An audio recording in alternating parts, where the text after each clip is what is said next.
Sa Ilocos Sur, inilikas na mahigit 60 pamilya dahil sa peligro ng landslide. May ilog namang umapaw sa Camarines Sur dahil sa pag-ulan. Nakatutok si June Veneracion. Malakas ang agos ng tubig sa spillway ng barangay Luluwasan sa Balatan, Camarines Sur. Umapaw ang ilog dahil sa bagyong Lando.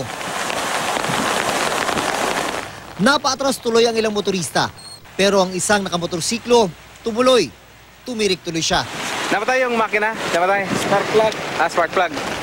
May mga bata namang parang hindi natatakot tumawid sa malakas na agos.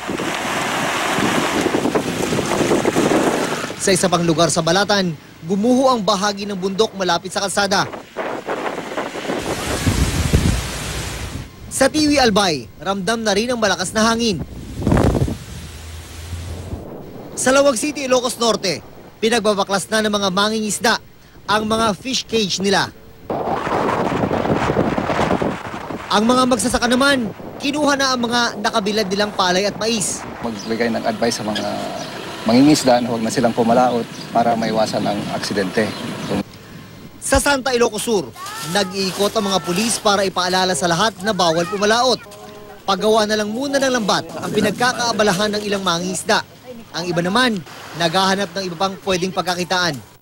66 na pamilya sa bayan ng Burgos ang pinalikas dahil posibleng magka-landslide sa kanilang lugar. Bilang paghahanda sa bagyo, naka-standby na sa Kapitolyo ang mga rescue boat. Sa Bangged Abra, kinakabahan ng mga taga-barangay Kabuluan dahil unti-unting natitibag ang lupa sa gilid ng Abra River.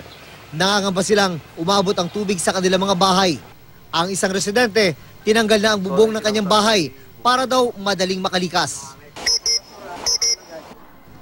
Nag-ikot na rin ang mga otoridad sa 128 barangay sa Baguio City.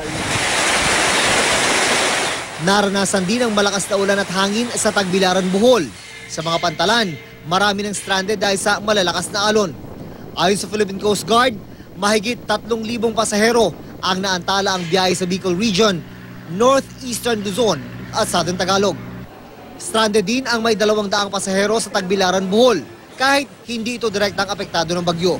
Kansilado kasi ang biyahe ng mga fast craft dahil sa malakas na alon at hangin. June Veneracion, Nakatutok, 24 Oras.